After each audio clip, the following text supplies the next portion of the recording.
Hello and welcome. This is Bijan Hushiar.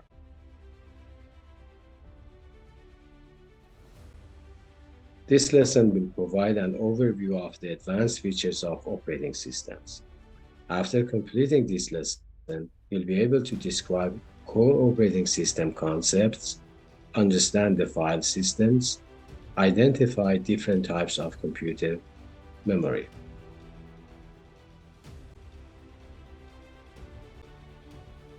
Operating systems provide an interface for interaction between users, application, and hardware. It boots the computer and manages the file system. Modern operating systems support more than one user, task, and CPU. The operating system controls almost all functions of a computer.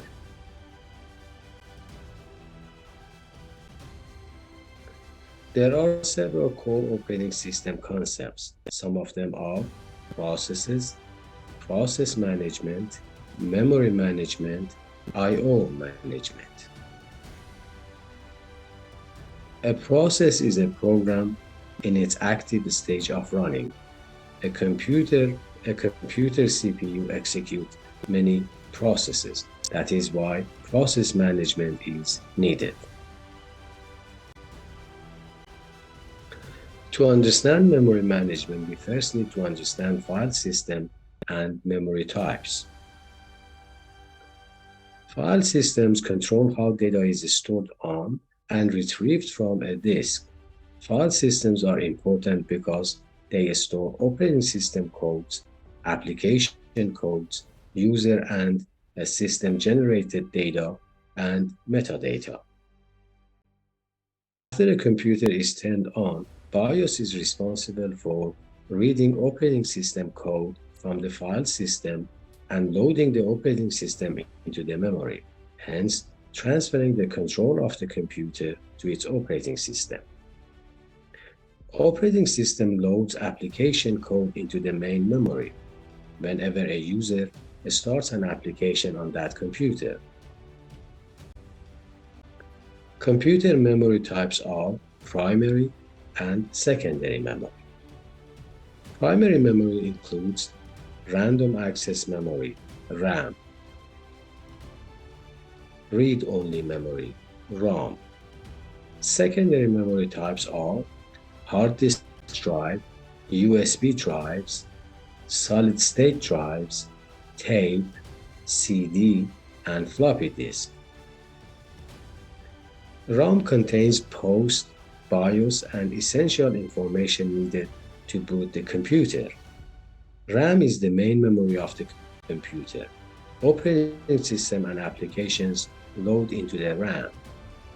Secondary memory stores data that are not immediately needed and whenever the computer is turned off. Cache memory is the smallest but the fastest type of memory, usually used by central processing unit. Main memory space is divided into manageable blocks or pages with assigned physical addresses. Normally, the block size is 4 kilobytes and the width of it is 8 bits. Main memory locations have physical addresses.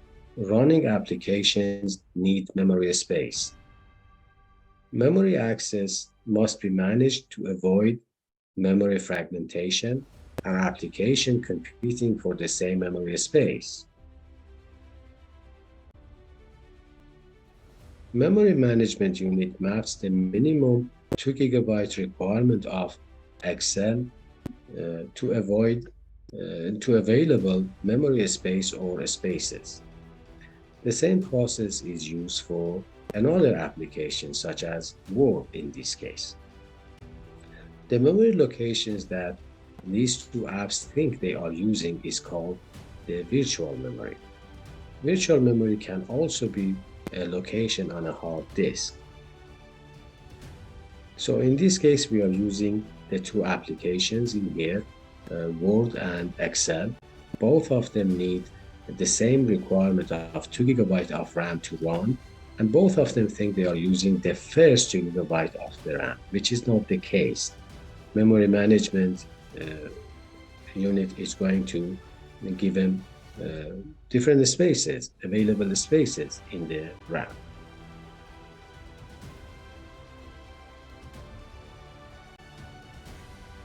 Virtual memory is a way to extend memory by leveraging secondary memory. All operating systems implement virtual memory.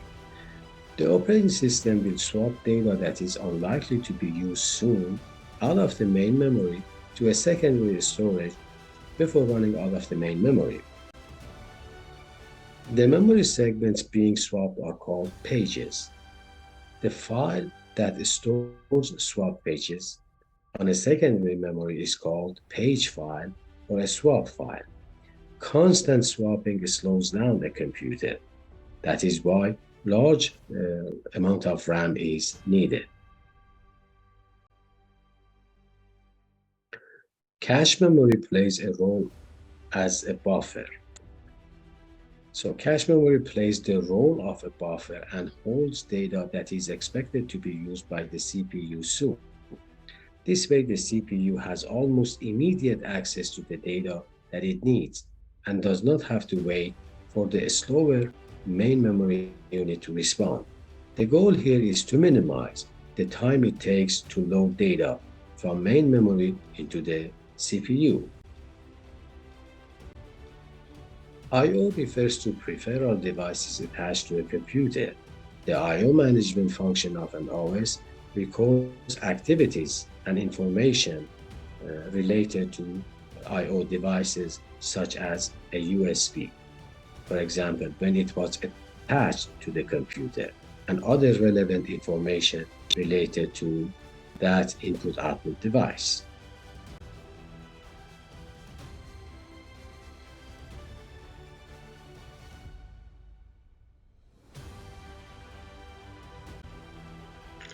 Thank you for watching. If you liked the video and you found it informative, please don't forget to recommend it to others who may be interested. Thank you.